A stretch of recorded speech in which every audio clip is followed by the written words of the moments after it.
ম্যানহাটনে বন্দুক হামলায় নিহত এনওয়াইপিডি কর্মকর্তা বাংলাদেশি আমেরিকান দিদারুল ইসলামকে শেষবারের মতো শ্রদ্ধা জানিয়েছে তার পরিবার, সহকর্মী, আত্মীয়স্বজন, বন্ধু ও প্রতিবেশীরা।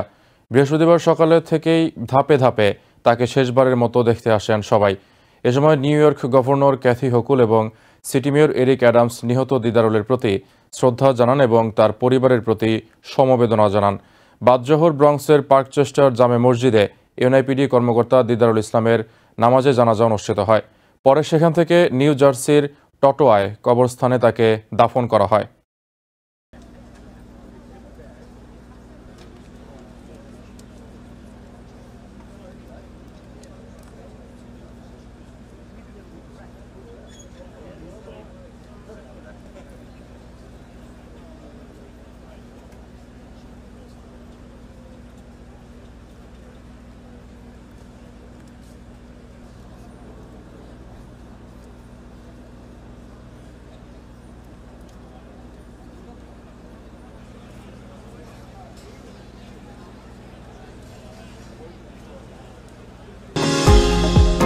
নিউ ইয়র্ক থেকে সম্প্রচারিত TVN 24 টেলিভিশন বিশ্বজুড়ে বাঙালির কণ্ঠস্বর।